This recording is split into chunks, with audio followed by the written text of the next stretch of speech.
Katie very kindly asked me to come and talk to you, having suffered listening to me at a Law Society webinar. She seemed to think I knew something about the subject, which sadly I do. I'm a very sad person. I've been working in the anti-money laundering field for almost 31 years. I started on April Fool's Day 1994. Seems appropriate somehow. So what I'm going to do is to look at AML in context, look what's going on in the profession, the issues with the SRA. Then I want to talk about the money laundering offences, and it's not because I don't think you've ever covered them before, but it's having one session where everything's covered. And one of the discussions that Katie and I had before was to make sure that we are covering for you today all of the issues that have been raised by the SRA in their AML thematic training review recently. So it's then having all the slides, having all the information, and making sure that actually you've all been trained properly and you can demonstrate that to the SRA. So the stuff that you will have heard before, but it's just a reminder to make sure that you're up to date. Now, the good news is for you, and you are unusual, I have to say from my experience, that you've already been through an SRA review and you've done well. I've got 2 clients who are being referred for AML investigation. And believe you me, it's not a comfortable place to be. I'll talk a bit more about some of the fines that the SRA has levied. The important point for you, though, is you've done great, you've got through your review, you've got to keep up the good work. And that's one of the points that I'll keep coming back to. You know, don't take your eye off the ball just because you did well this time round. So I'm going to look at red flags. I'm going to look at the requirements of the regulations. And you'll have these slides sent round to you afterwards. So put this into context, the fight is at the top of the SRA's and the government's agenda. There's an unprecedented degree of scrutiny. You have the SRA fining firms left, right and centre, and you will see that in a moment with some of the recent regulatory decisions. And then we have OPBAS. What's OPBAS? Office for the Professional Body of AML Supervision, which is the overarching regulator. And they are putting pressure on the legal and accountancy regulators, who are in turn putting pressure on firms. And they are really kind of checking up on the regulators. So I work with the Law Society of England and Wales and the Law Society of Northern Ireland. They get visited by OPBAS for about a week at a time. So that there is a huge degree of scrutiny. The reality is that everyone is at risk. You might only be part of the audit trail, but that means that you need to make sure that you need to be aware that you'll be subject to scrutiny, so you must comply with the money laundering regulations and the Proceeds of Crime Act. Stay alert. I remind your colleagues to stay alert. So this is the second session I've done today. I did one earlier for the support staff because they are absolutely critical. They will see things that you might not see as fee earners. So you've both got an incredibly important role to play. So we're doing 2 separate sessions. Well, you know this. 14 years or a fine or both. If you're thinking of falling asleep in the 3 o'clock graveyard hour, please don't. It's so important and it's not going to change. We are in a position at the moment which is incredible. I get quite irritated by the SRA fining the way that they are, because actually in all of the fines, there's been no suggestion that anyone has been involved in money laundering. It's all about compliance with the policies, controls and procedures, having client and matter risk assessments in place, etc. Obviously, you can lose your job. You can be disciplined either by the firm or the SRA. Reputational risk, it's not great seeing your name plastered across the Gazette. But ultimately, your get out of jail free card is to talk to Katie's MLRO. But what you need to do is make sure you're complying with the obligations, with the firm's policies, controls, procedures, so that Katie stays out of prison, preferably. She likes that bit, she said earlier. So the decisions, the first one I find very sad because the MLRO at Simpson Thacher is a friend of mine. She's very influential, and they came to an agreement last Wednesday with the SDT, and they'd be fined £300,000. It's a hell of a fine. It's not the biggest. Clyde & Co. self-reported to the SRA and were fined £500,000. The fines, when you get to that sort of size, are eye-watering. So the important thing is to try and minimise the risk of being fined. And I've just set out here a number of examples and the sorts of things that firms are being fined for. Simpson Thacher, it was not having a firm-wide risk assessment during a period, I think 17 through to 22 or something like that. Non-compliant policies, controls and procedures, a non-compliant client and matter risk assessment on 4 files. And this is the scale of what the SRA are doing. They are looking at a few files, and if you haven't got a client and matter risk assessment, really in the format that they want it, then you're at risk.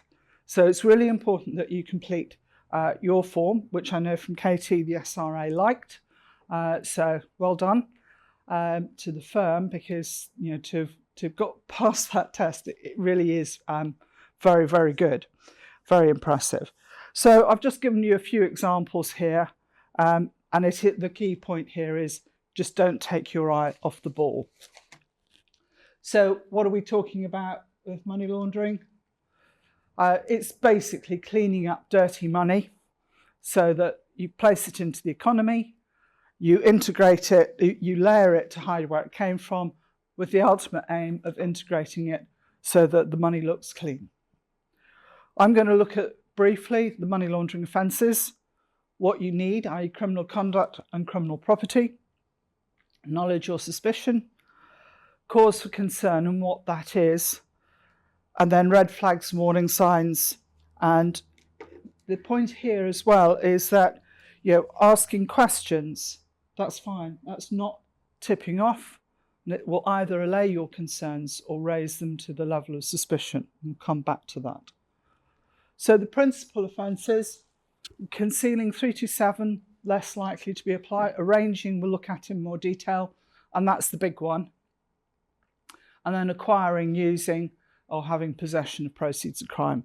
So you might, right at this moment, have dirty money sitting in your client account, but you have to know or suspect. So arranging, entering into or becoming concerned in an arrangement which you know or suspect facilitates, by whatever means, the retention, use or control of criminal property.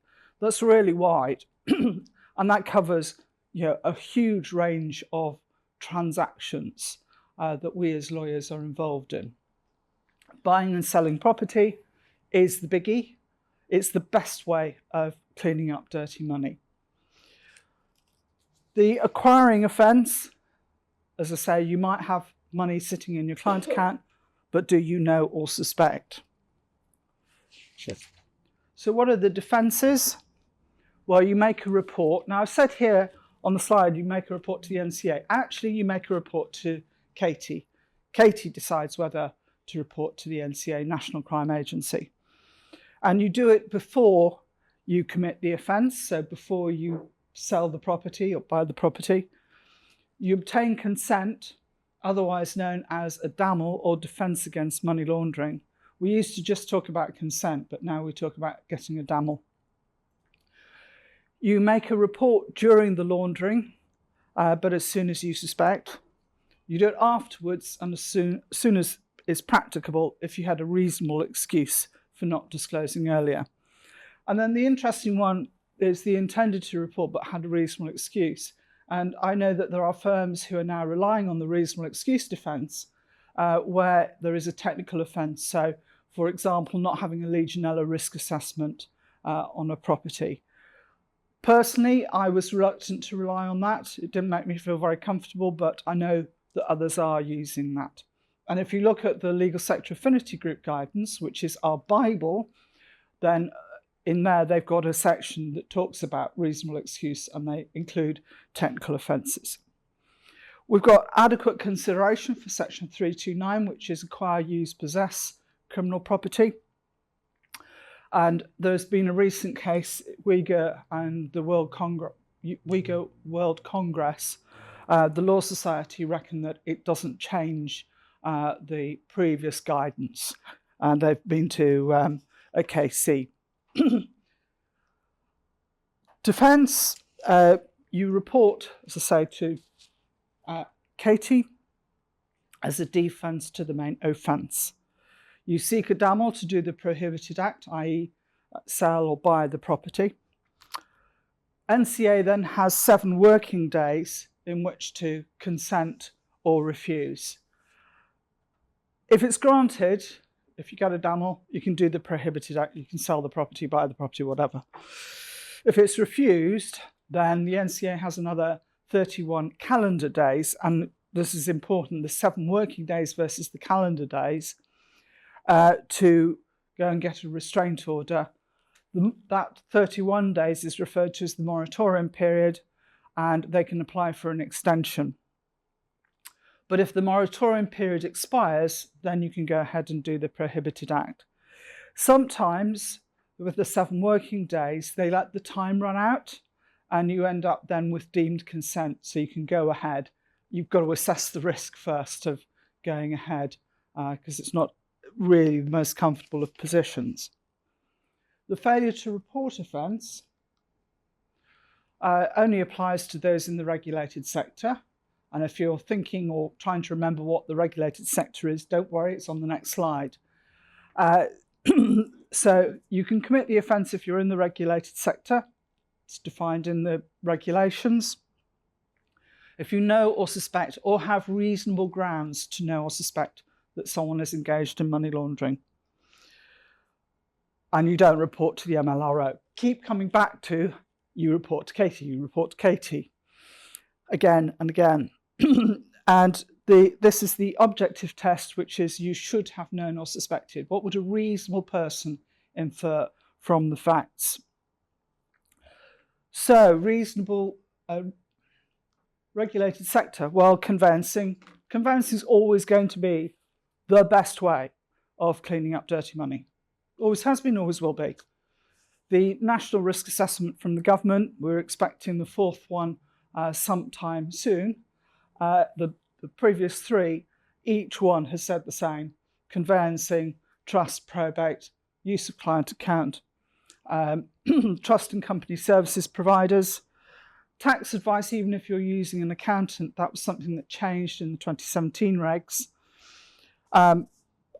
Corporate work. But what is not in the regulated sector is litigation, will writing, publicly funded work. And I've said already that I'm a very sad person, incredibly sad when it comes to this subject. And one of the most fascinating experiences was on the 8th of March 2005, when the judgment in Birmingham Fells was handed down. And I was sitting in the Law Society because I was on the task force at the time, and we were sitting there reading the judgment and drafting a press release for the profession to tell them that litigation had been decided as not being arranging, which was a really big deal. And there had been a huge amount of uncertainty for family lawyers up until that point. So it was a great outcome, and it's still relevant today. So what are the defences to the failure to report offence? Well, you've got reasonable excuse again. You've got privileged circumstances. The information came to you in privileged circumstances. Not the same as legal professional privilege. Privileged circumstances is a construct of the Proceeds of Crime Act. I've listed the other points about being employed in partnership. But the key point is you make an internal report. Guess who? You report to KT. What are the penalties? 14 years or a fine or both. That's enough to make you sit up. That's for the main offences. For the other offences, apart from tipping off, it's 5 years or a fine or both. And for tipping off, it's 2 years or a fine or both. And if you don't report, it's personal liability. One of the defences is having training. This is your training. So it's really important that you're alert and awake and taking notice. So we need criminal conduct. So there must be a predicate offence, drug smuggling, drug trafficking, tax evasion, theft. Our legislation, unlike many other jurisdictions, is all crimes legislation, even minor offences. And it includes pecuniary advantage, so saving by not paying your tax, that's an advantage, that's criminal conduct resulting in criminal property. If there's been an attempted fraud, then you may need to report to action fraud, but you don't report to the NCA because there's no money laundering. Criminal property. No criminal property, no money laundering. Simple as that. There must be an offence. And we're talking about proceeds of all crimes. As I said, savings, so not renewing your DP registration, bearing in mind that every business is processing data. They must be registered with the ICO. And that saving, whether it be 40 quid or whatever, is criminal property, and it can sit in the company. Yeah. And then the last one is the irresistible inference. This is from the case of Anwar, some considerable time ago now, that there is an irresistible inference of money laundering. So, mental elements, knowledge, you know that there is money laundering. Client says, oh, I've been laundering money. Yeah, right. Not likely, I know. Occasionally you get really silly clients. Suspicion, you can suspect without evidence. Have you got cause for concern? Is there a red flag or a warning sign? And then the reasonable grounds point, which I've already referred to, reasonable grounds to know or suspect. What would a reasonable person infer from the facts? So cause for concern. It's less than a suspicion. It doesn't feel right. It doesn't stack up. It doesn't make sense. It doesn't smell right. I wasn't expecting the money from that account, that jurisdiction, that person. Ask questions. It's not tipping off. Tipping off is a much misunderstood offence even after all this time, bearing in mind that poker's been in place since 2003, but people still don't understand tipping off. So ask questions, that's absolutely fine. So suspicion, the answers will either allay your concern, it makes sense, it stacks up. The client has provided something which to you is credible. It may not be to others, but it is to you, which is why documenting the position is so important. Or it raises it to the level of suspicion. Do you know what the difference is? Well, the important thing is to look at the De Silva test. And in the case of De Silva, the court held that whilst there is no definition of suspicion in the legislation, that the defendant must think that there is a possibility which is more than fanciful that the relevant facts exist. A vague feeling of unease will not suffice. That's the vague feeling, that little niggle in your stomach. Just doesn't quite feel right. And I think people often think about or worry about the legislation and how will I spot something. And the reality is that most experienced solicitors and paralegals and fee earners of every type will encounter a situation and go, ooh, I'm not sure about that. Doesn't quite, it's not what I would expect to happen in my practice, in my firm.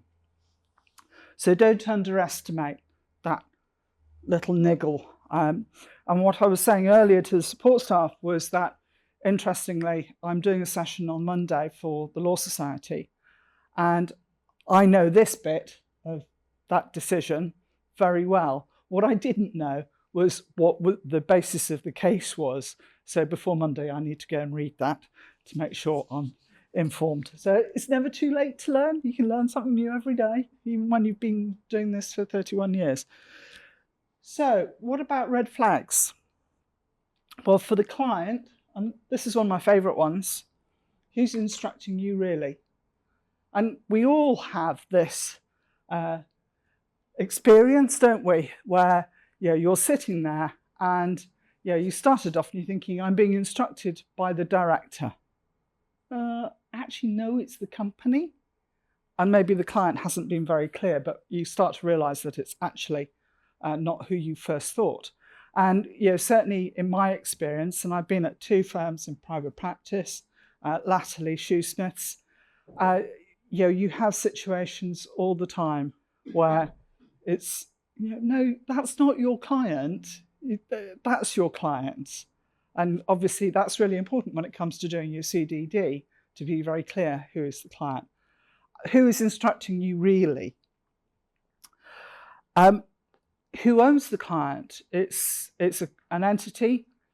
Who is the ultimate beneficial owner? Make sure you find out. And then again, one of my favourite phrases, not all clients are good clients. We've all had experience of clients where you take them on and after a while you think, oh, actually, I rather wish I hadn't. I know it resonates with every firm I talk to. Secretive, reluctant to provide ID. People generally are much more used to the requirement to provide ID, but occasionally you might find one who's a bit more reluctant. High-risk jurisdictions, high-risk sectors, gambling, arms, cash-intense businesses, nail salons, car washes, garages, restaurants, pubs, all cash-intense businesses. They're a great way of laundering money because they're cash-intense.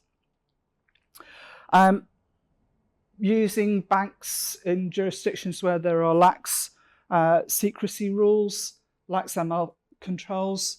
I did some work for the Law Society a few years back and was looking at it, and this place called the Comoros Archipelago, which I'd never heard of, and it has really lax banking controls. It's quite fascinating. I did say I was sad, didn't I? Unsuitable people being involved as directors or professional advisors. For example, someone who's 19 or 20, and you're thinking, well, how come you're running a company? Come across one where the director was sort of late 20s. And you think, yeah, okay, there are going to be entrepreneurs who are very successful, but most of the time you think, well, you're going to be a bit older than that, aren't you? Source of funds, red flags. Again, we'll come back to this because it is such an important issue, particularly in terms of what the Legal Sector Affinity Group guidance says. So think about where the money's coming from. Is it an unusual or unexpected source of funds that's unconnected third parties? Why? Always that question, why? There's no underlying legal transaction, breach of the SRA accounts rules. Unusual settlement requests, cash transactions, and by that I mean not actual cash, but no mortgage. Again, why? Does it make sense? Does it stack up? Or large financial transactions, large for your firm, and you think, why are you coming to me with this? This is not the normal sort of work we do. And discrepancies in names and amounts. And I said to the support staff earlier, that's why they're so critical.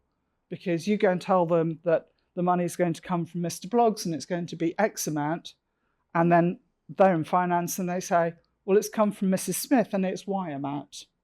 So it's really important that you're giving them the information, but they're looking at things critically and coming back to you. So ultimately, you're all working together to protect the firm.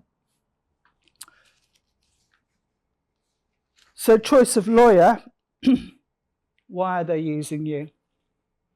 Great, they've come to you, come to Tim's.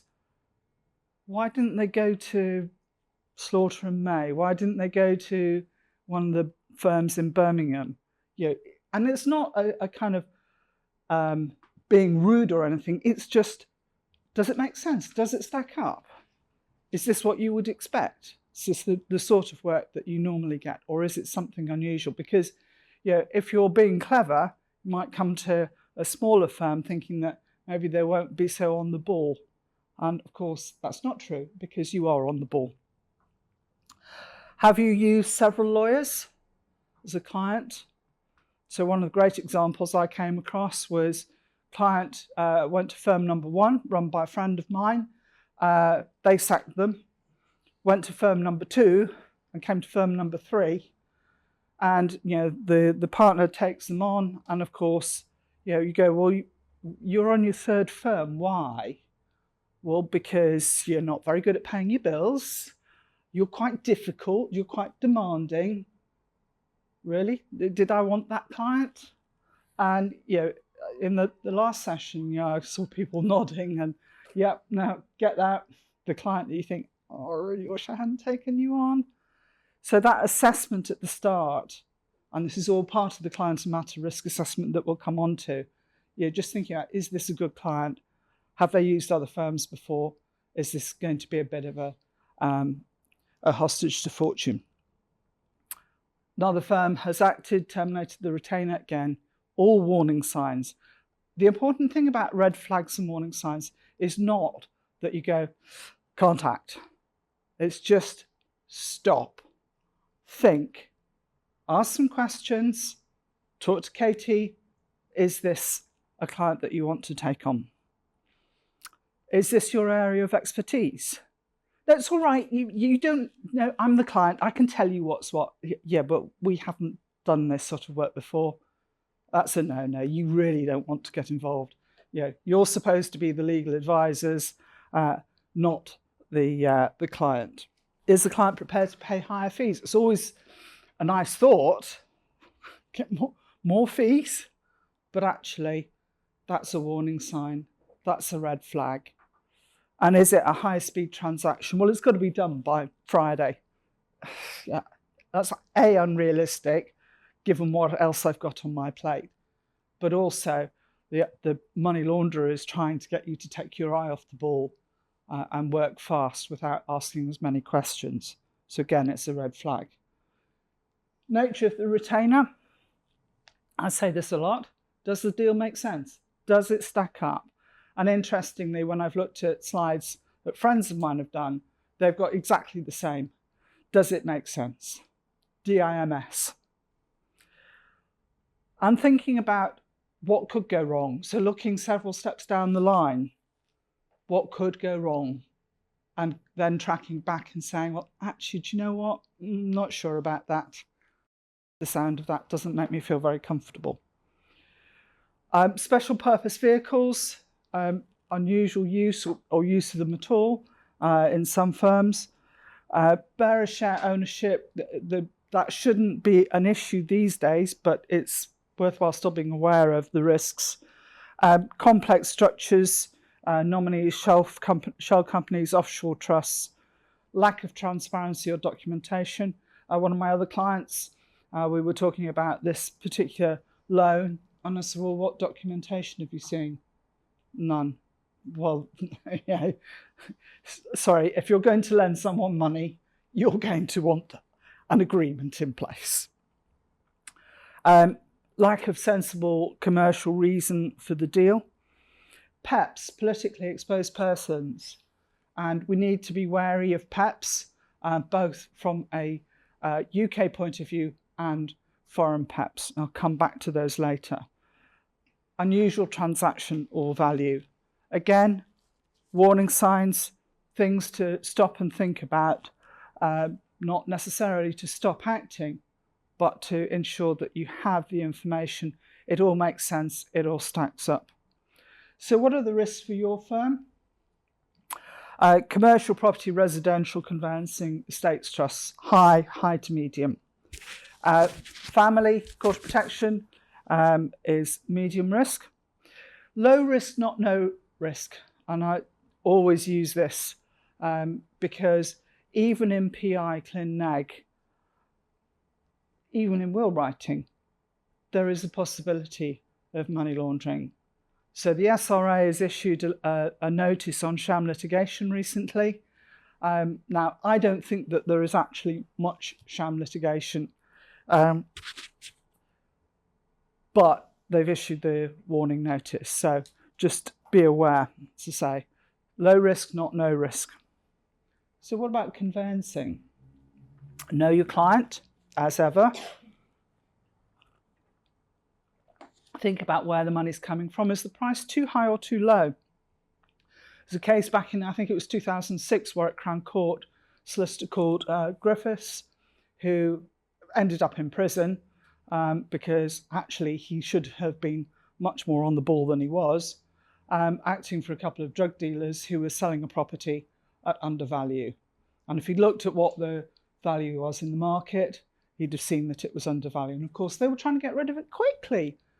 And the silly thing was that he had previously been served with a production order in relation to the same client. So that was pretty daft.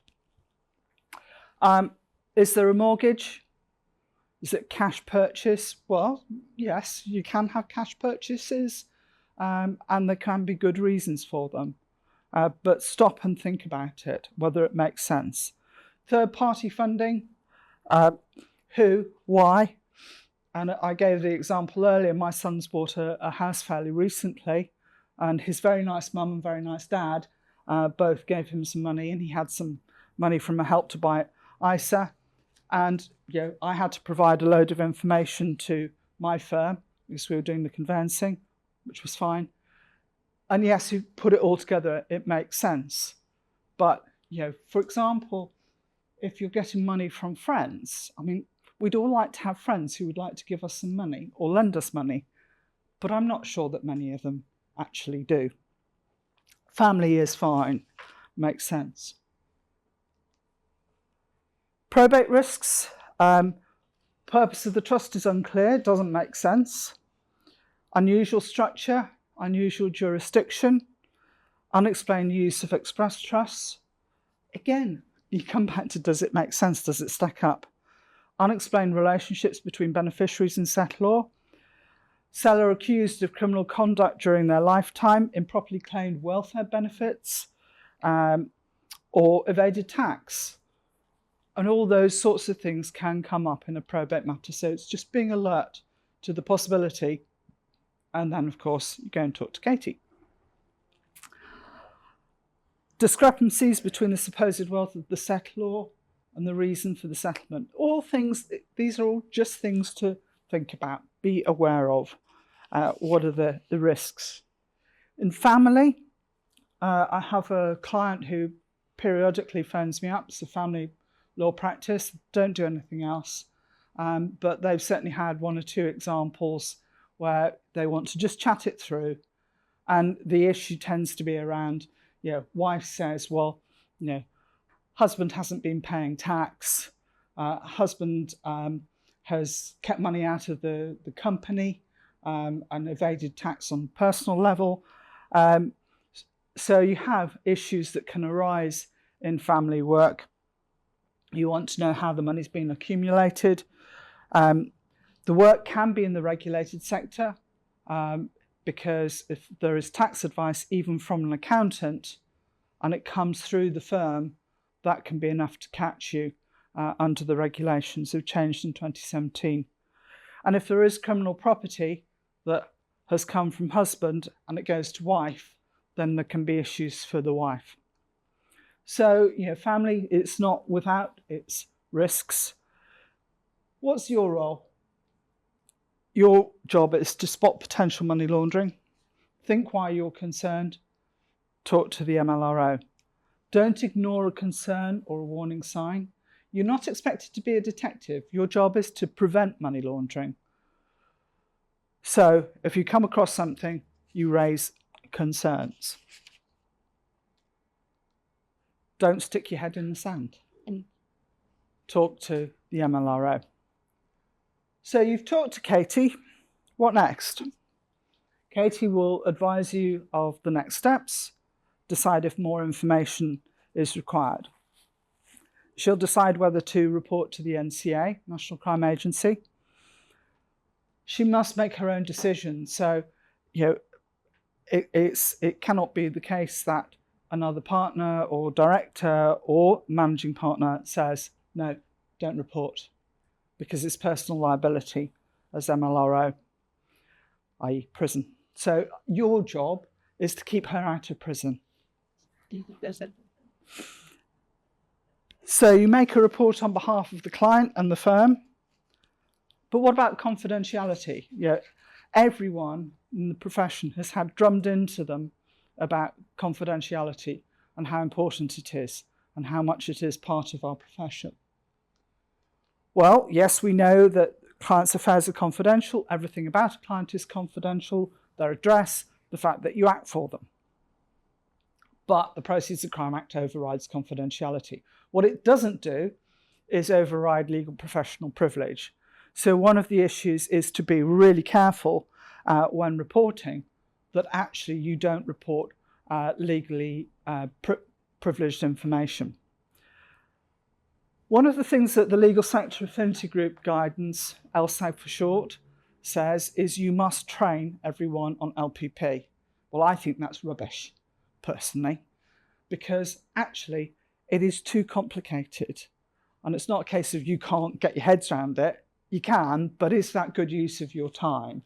Actually, what is important is that you know that it's complex and you know to go and talk to Katie. And in terms of complying with the thematic review and the LSAG guidance, this is as far as I go in terms of talking about LPP to fee earners, because I don't think that it's good use to go into it in any more detail. So the next steps. If a report is made, Katie will tell you what you can and cannot say. If it's a joint report, you can keep the client informed. There is no issue with tipping off because you're reporting on behalf of yourself and the client. If it's a report about the client or the other side, which it can be, then you mustn't tip off. I'll come back to tipping off. So if you go to the NCA and they give you consent or defence, that's fine, you can carry on with the transaction. If consent's refused, well, it starts to get a bit difficult.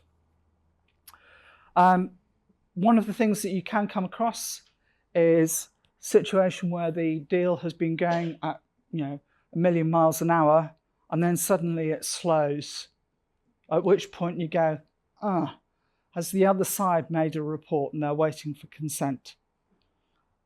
Go and talk to Katie. And we also have the offence of prejudicing an investigation. What about law enforcement? Well, sometimes law enforcement will come to you with a production order or occasionally a witness summons. That's not very often these days. You need to be familiar with the procedure. Basically, as soon as you get a call like that, which can come to anyone in the firm, to a fee earner, you go, hold on, can I just pass you through to Katie, our MLRO, or I'll take your details and I'll pass them on to Katie. You don't say whether you act for the client or not. That is not appropriate. Sometimes, and certainly my own experience is that as MLRO, is that I've had a fairly sensible conversation with the police and basically said something along the lines of, well, it's not really worth your while serving me with a production order, which is code for we didn't act. But you're not saying that we acted or didn't act, it's code. And saying we didn't act isn't a problem, whereas saying we do act is. And of course, the firm may need legal advice on its own position. And ultimately, your job is to make sure that your files can stand scrutiny. So if you get a production order, you have to hand over your file less LPP material to the police. Think about, well, the police is going to look at my file and is it going to stand scrutiny? Can I justify my actions? I mentioned high-risk countries. The FATF, Financial Action Task Force, which is the global anti-money laundering group, undertakes mutual evaluations of countries, and they issue a list 3 times a year. We've just had the February one out a few weeks ago, setting out which countries are high-risk jurisdictions which are subject to increased monitoring. Other sources of information about high-risk countries are obviously the sanctioned jurisdictions and Transparency International Corruption's Perceptions Index, which I always find absolutely fascinating. And if you look at where the UK is, it's about 12, somewhere like that. I think Denmark's number 1, but we're not exactly in the best position, sadly. But at the other end of the scale, sort of 158 or whatever, are places like Somalia, Afghanistan. But it's really interesting, well, if you're a sad money laundering geek like me. So regulations, I always put 2017 as amended, just to make sure that people are really kind of aware that there were changes. 2019 regs, which came into force in January 2020. So, policies, controls, procedures, which obviously you have in place and you've passed. You satisfied the SRA. The SRA were quite impressed by, or were impressed by your client and matter risk assessment. So, well done to Katie and to everyone else for having completed the forms properly. Because the firms that are being investigated, it's around client and matter risk assessments. And I've got one client, we submitted the response a few weeks back, and they were assessing risk. They just weren't doing it on a nice form. So the amount of information that's gone back to the SRA to say, actually, this is what people are doing. Individual cases, witness statements from the fee earners. And, as I said earlier, it's not a comfortable place to be. So the firm has done very well. So you have your policy, which covers firm-wide risk assessment, which you must have in place. CDD, client and matter risk assessment, source of funds, source of wealth. Ongoing monitoring, reporting, training, record keeping, and monitoring compliance. And your job is to comply with the policies, controls, and procedures. Firm-wide risk assessment, this is really just, again, to meet the SRA's requirements that set out in the thematic review. You must have a firm-wide risk assessment which covers the following factors, as on the slide. You must take account of the SRA's risk assessment. Current one is March 2024. Must be tailored, comprehensive, accurate, and kept up to date. And it's something that firms really struggle with. Whilst the SRA has done a client and matter risk assessment, which, whilst lengthy, I think is okay. I've certainly recommended it to clients. The SRA's work on firm-wide risk assessment, I think, is not up to scratch, particularly as it doesn't include an element which is set out in the LSAG guidance, which I think is a bit rubbish. So it's important to have a good one, which reflects the risks for each department. It's approved by senior management. And the policies, controls, procedures must flow from the firm-wide risk assessment. If you're not familiar with it, go and look at it, read it, make sure that you are familiar with it, and particularly for the risks for your department. And if you're not sure about something, three guesses as to where to go. So one of the requirements in the LSAG guidance is, and in the thematic review, is to train people on complex or unusually large transactions. And what's complex or unusually large for one firm will not be for another. The sort of deals that Slaughter and May are dealing with, as opposed to a high street firm, there'll be huge differences. What's important is you recognise what is complex or unusually large for your firm, and you will know, what your average size of transaction is, and that if you get one that is in, multiples of 10, well, no, that's unusually large for us.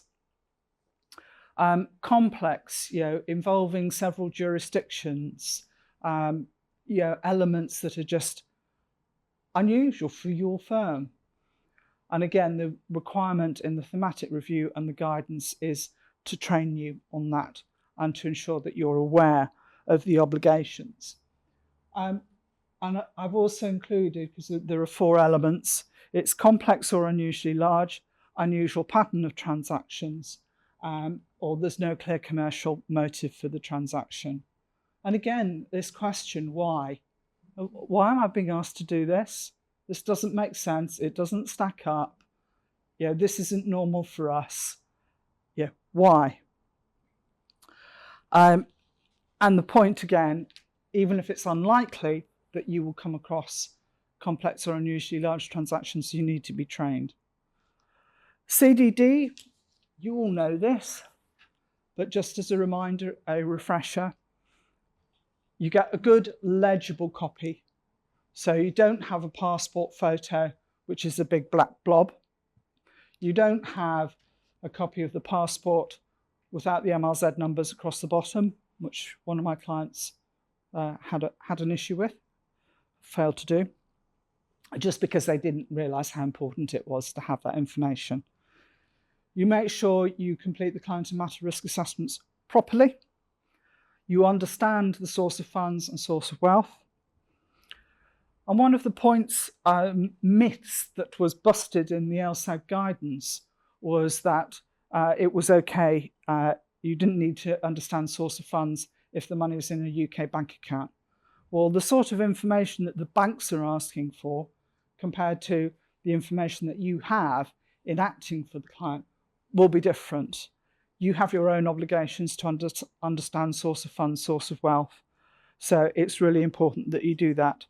And you make sure that you update CDD when you become aware of any changes, and you undertake ongoing monitoring and have evidence. Document, document, document. If it's not documented, it didn't happen. So, client risk assessment, you do it at the start of the transaction, and then you keep it updated throughout. So you get information, and I think conveyancing is a particularly good example. You get the first instructions through from the agent or the client, and you have part of the picture. You might not know what property is being purchased. You might not know whether there's a mortgage, but you start with the information you've got and then you build on it. And of course, then you get through to exchange and you review the information you've got because it may have changed. Money was coming from Bank of Mum and Dad, and now for some reason it's only Dad. Make sure you've got that information noted. And then, of course, you're going to review it again at completion because, again, things can have changed. So making sure that it's being kept up to date and you're looking at the risks all the time and keeping them under review. Think about who is the client, the beneficial owners. Your risk assessment must link to your firm-wide risk assessment, must be in writing, and that's where firms have fallen down, is that they might have been assessing risk, but have they had it properly written down? For some, the answer was no. Make sure you understand the client, the financial circumstances, their background, their business activities, source of funds, source of wealth, Make sure you undertake politically exposed persons, sanctions checks, and adverse media. You document the information. You've got a form, and it's the SRA were impressed with it, which is great. And you're not having to fill in 7 pages of client and matter risk assessment, which you would do if you were using the SRA's form. So you've got your own form, and you make sure that you document properly. You reference the firm-wide risk assessment. You rate the risks and justify with supporting rationale. And then you keep mitigating those risks. Something changes, and you think, well, okay, what do I do to mitigate that risk? Keep it under review in case there's a change of funds or people involved, whatever. So who is the client? Who's the individual entity? Initial risk assessment. Make sure you keep that up to date. Do you have any concerns about the client or an agent or an intermediary? Maybe there's a power of attorney involved. Think about whether you have proper authority to take instructions from the attorney. Are there any issues around sanctions? People appearing on sanctions lists, designated persons, and you can't receive money from or send money to someone who is sanctioned. Where is the client based? Where's the entity based? Is there an overseas element? Will you meet the client in person? What CDD have you got? Talked about adverse media. Is the client an overseas entity dealing with UK property, in which case it must be on the register of overseas entities? I put this slide up just because it's a reminder about what your obligations are, and this is from the regulations.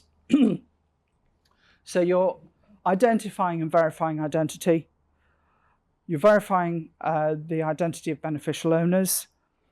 You understand the ownership and control structure of the entity. And I always think this last bullet is really interesting because this is what the regulations say.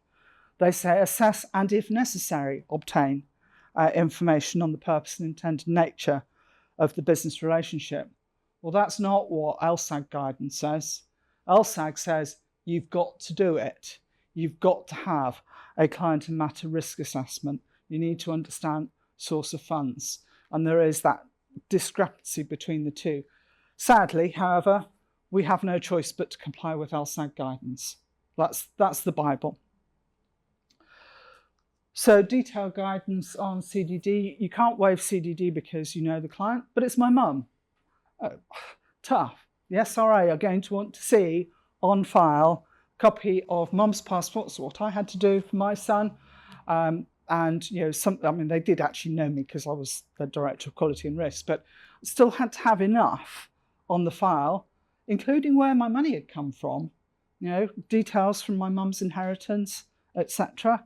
So the fact that they knew me and I'd been their director for 9 years or whatever, it doesn't matter because the SRA need to see that evidence on file. You can complete, you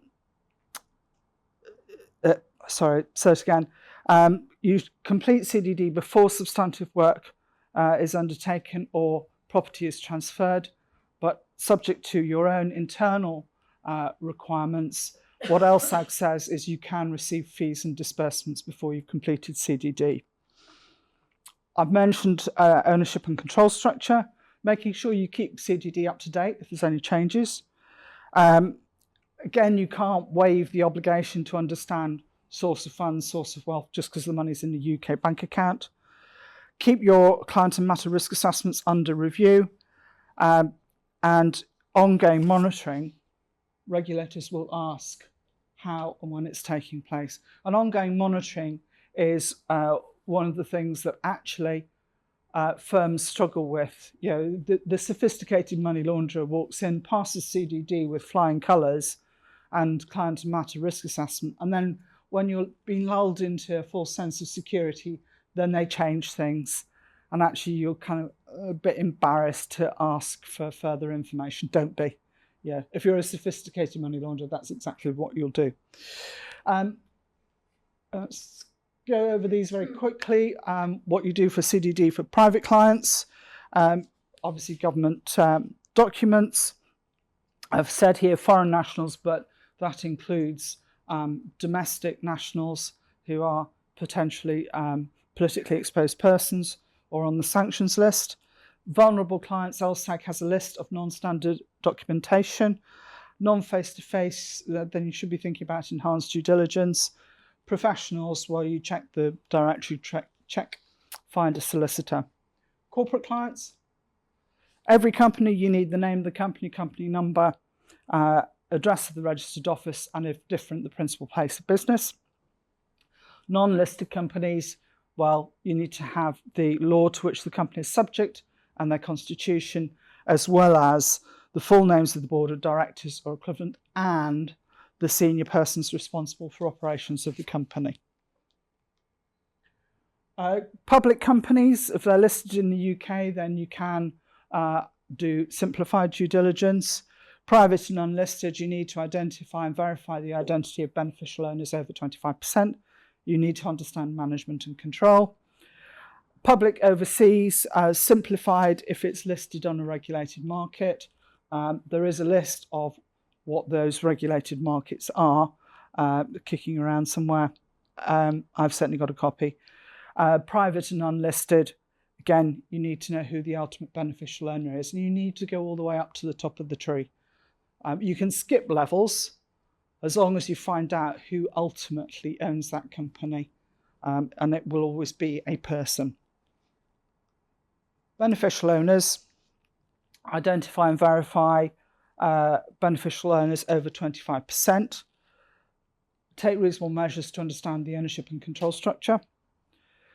You check the public registers when entering a relationship, and you obtain proof of registration. Why is this so important? Well, because of the reporting discrepancies obligation in the regulations, Regulation 30A. And you have to report to Companies House if there is a discrepancy between the information on Companies House and the information that you've been given by the client.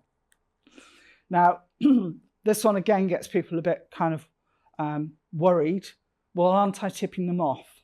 No, because all you're doing is saying to the client, there is a discrepancy between the two.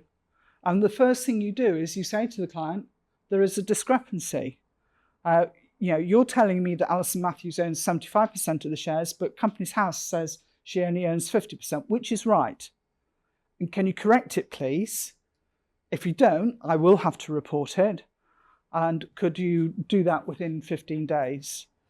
And I think that's a really important point to say to the client, look, you are under a legal obligation to keep this information up to date and accurate. So make sure that it is. And if there is a discrepancy, you sort it out and you come back to me with the evidence that it is sorted. And I can see on Companies House that actually Alison does own 75% because you corrected it. But don't just sort of sit there and ignore it. It is a straight obligation. And you have an obligation to reapply CDD whenever you've got a legal duty to review beneficial ownership. And I've mentioned here the Register of Overseas Entities and Trust Registration Service because it applies to those as well as to companies, LLPs, etc. Trusts and estates, you're going to look at the trust, you're going to look who the settlor is, who the trustees are, who are you acting for. Beneficiaries, you need a copy of the trust deed, of course. I mean, this is all obvious to you, you know this. It's just a reminder. Estates, are you acting for the PRs? Fine, you need a copy of the will, grant of probate, etc. Others, partnerships, whether they're regulated professionals, look them up on Find a Solicitor or ICAW. Are they small? Are they large? Are they an LLP? Charities, Charity Commission, government agencies, etc. So, client inception process, good processes are key. It is something which gives you a commercial benefit. It's a company director buying this property.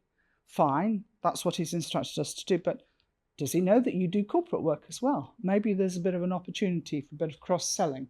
you might as well take advantage.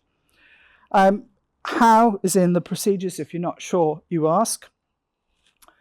The information that you will need CDD is in your terms of business, and frankly, clients expect to be asked these days. And as I said earlier, always keep a good legible copy. Enhanced due diligence. You need to find out more about high-risk clients, high-risk jurisdictions. You undertake enhanced due diligence, non-face-to-face clients, politically exposed persons, high-risk transactions. And you need to make sure that you are keeping good information, that it's properly documented. PEPs. So we're talking about foreign or UK nationals who with a prominent public function. So judges, MPs, high-ranking armed forces officers, and that's kind of Air Marshal and Air Vice Marshal. It's that sort of level, really high up. But judges and MPs of court. But it's also close family members and known close associates. So judges' wives, judges' children, MPs' children. We've never had any kind of issue with MPs and corruption, have we? Additional factors. So I've already mentioned complex or unusually large. Think about your clients and what is normal for your firm. And you must undertake enhanced due diligence and ongoing monitoring if it's complex or unusually large, or is an unusual pattern of transactions or no apparent economic or legal purpose. Assess if a matter could be viewed as involving one of the above, and as ever, you keep a record. Document, document, document. If it's not documented, it didn't happen. Enhanced due diligence, again, where you're talking about high-risk countries. So I mentioned the FATF list that came out a few weeks ago, and these are your obligations. But critically, for enhanced due diligence, you must obtain MLRO approval. It's an absolute in the regulations. So maybe poor Katie will be even busier after today. And enhanced ongoing monitoring. Again, protect yourselves. If there are changes to CDD, you must renew your CDD on a risk-based approach. Right. Or if you know something's changed. You must renew for existing clients if there's a legal duty to contact them, such as an indication that ID or the client's beneficial owner has changed, inconsistent transactions, change in the purpose or nature of the relationship, anything else which may affect your risk assessment. And again, think about your clients and what is normal. You start with your original risk assessment, and as things develop, the risk profile of the client can change. So it's keeping up to date with that and staying alert. Matter risk assessment. Again, it's pretty much the same.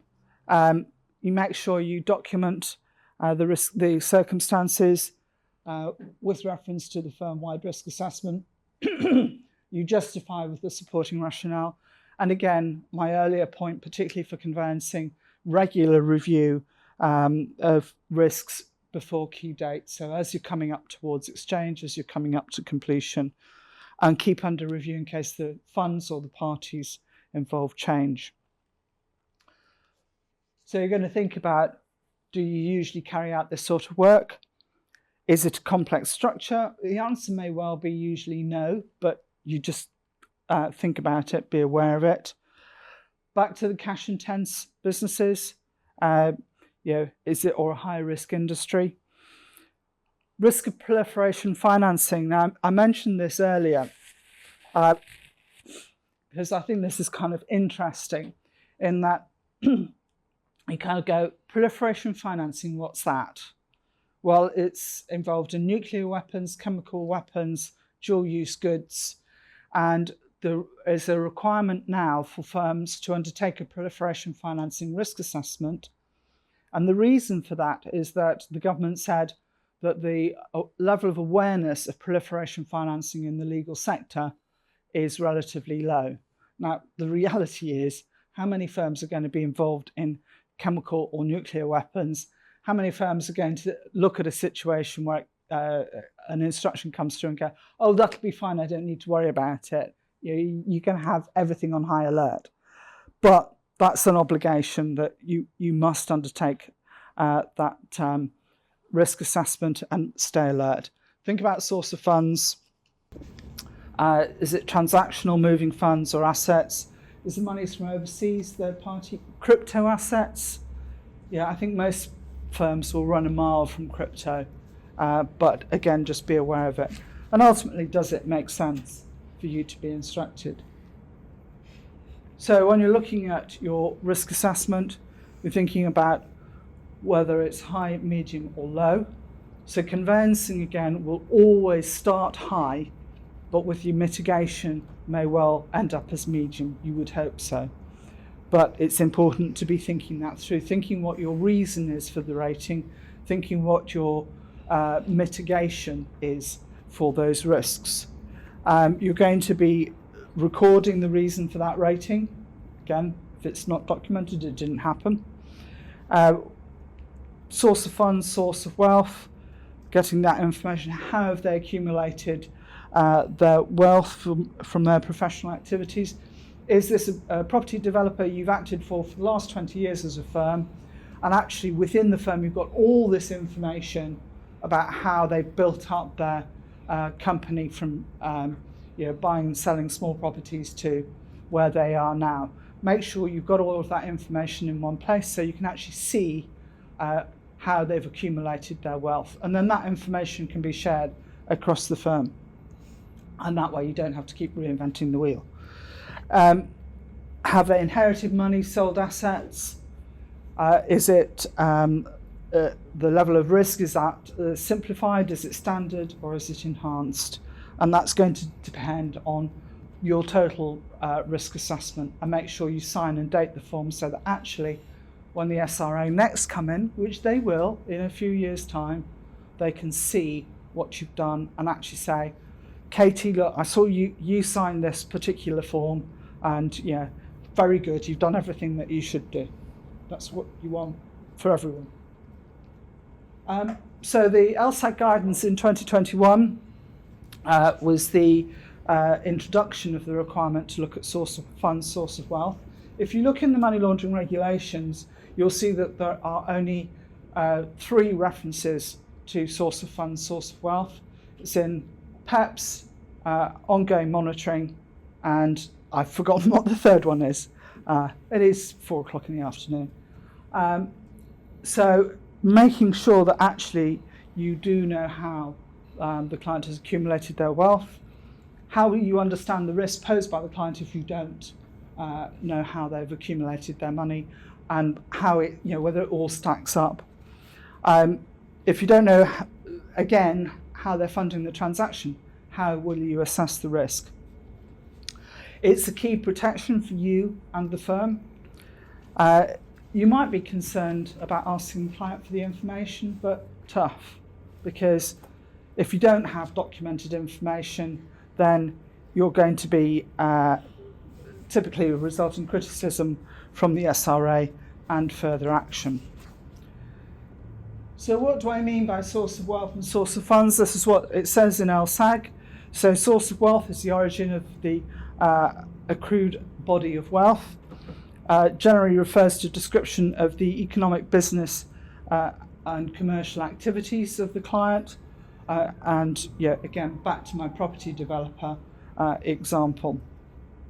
The extent of the documentation will depend on the circumstances. Again, if you've got something centrally about that property developer, then it may be that on the file you're simply saying, we've got a document which shows how this particular client has accumulated their wealth. And source of funds, this is the money that is being used for that specific transaction. And it's not enough, as I said earlier, to know that the money comes from a UK bank account. I've referenced the legal sector guidance here and the obligation. So in Chapter 3, which is the high-level compliance principles, there is quite a long list of all the policies and procedures you should have in place. Well, not should, must. And one of them is procedures to facilitate a clear understanding of the source of funds, source of wealth. The level of evidence required will vary depending on the risk profile, but a fundamental element is understanding the nature, background and circumstances of the client, including their financial position. It's again, as I said earlier, a key protection.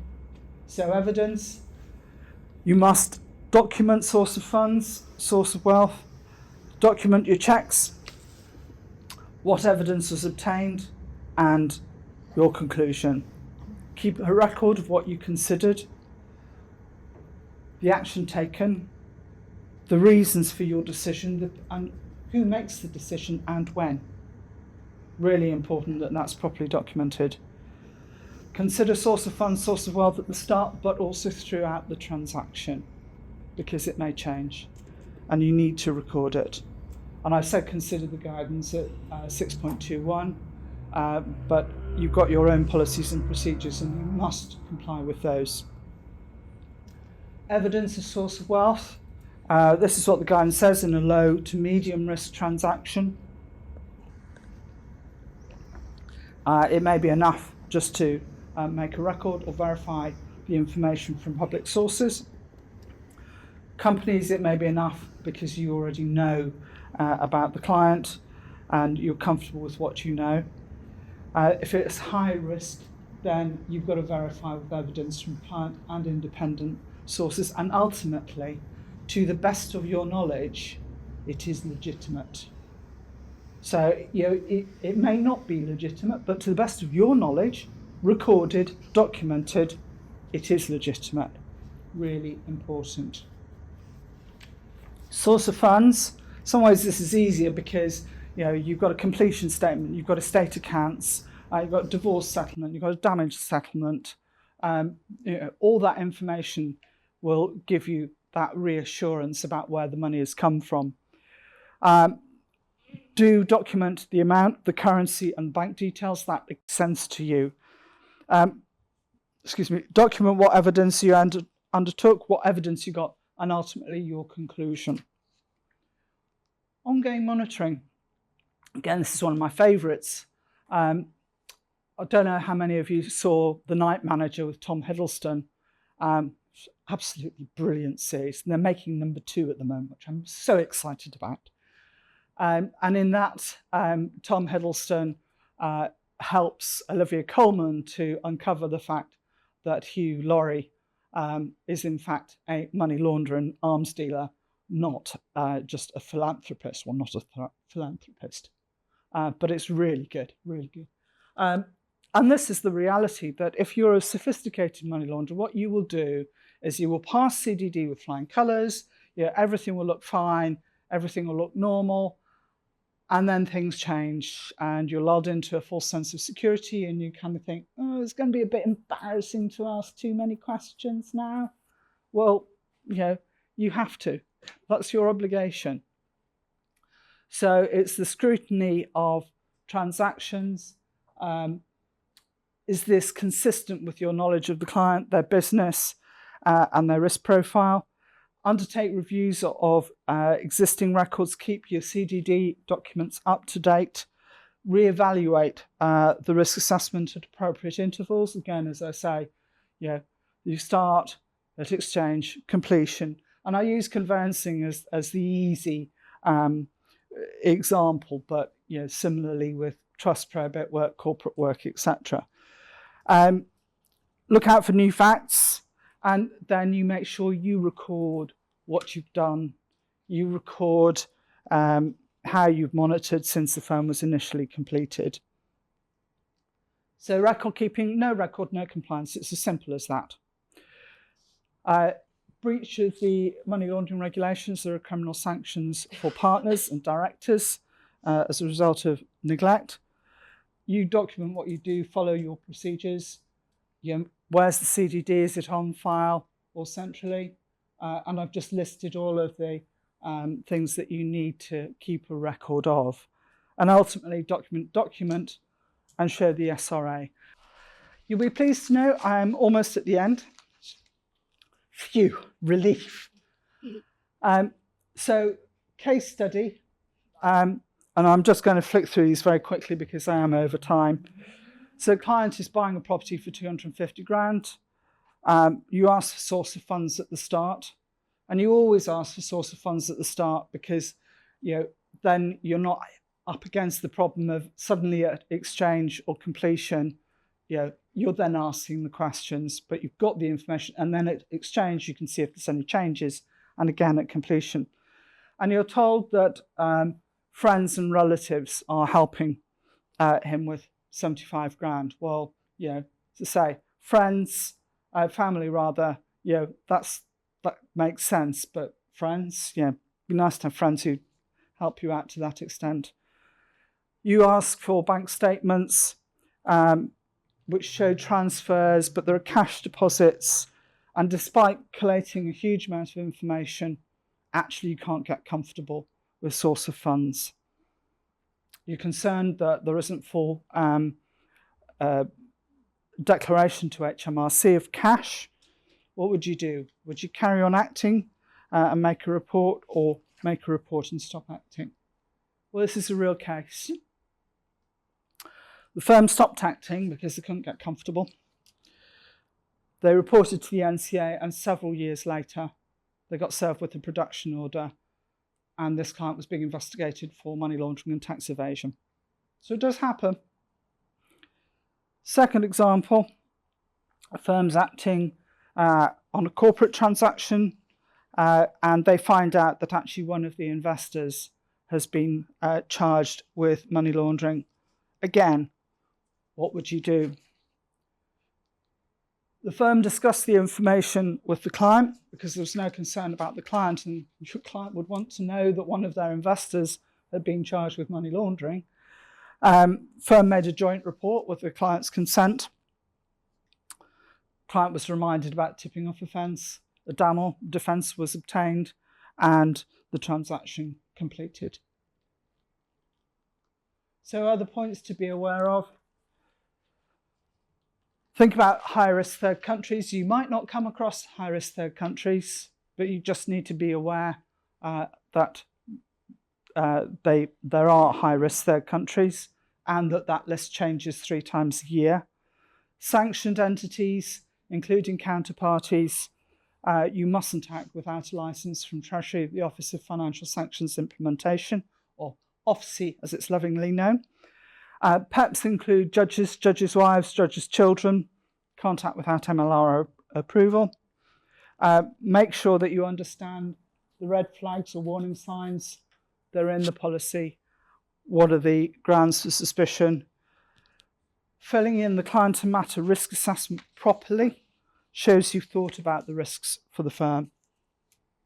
So risk factors to consider. And this is just a kind of keep thinking about these things. You thought the money was coming from one source, but it's coming from somewhere else. Is it a cash transaction or a large financial transaction for your firm? Unconnected third parties involved. As I said earlier, loans from private individuals without supporting documentation. Sorry, I don't get that. Not possible. Well, it is possible, but it's going to be a risk factor. Unusual settlement requests.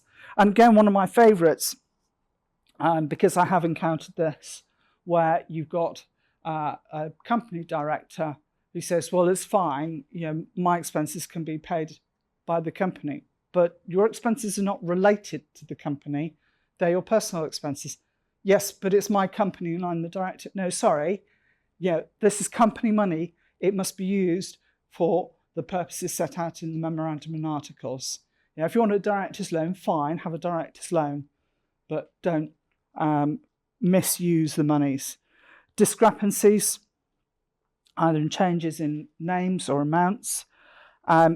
Again, does the information make sense in the context of your work, your firm, what you know about that client, that matter? Does it pass the smell test? Always give it a good sniff.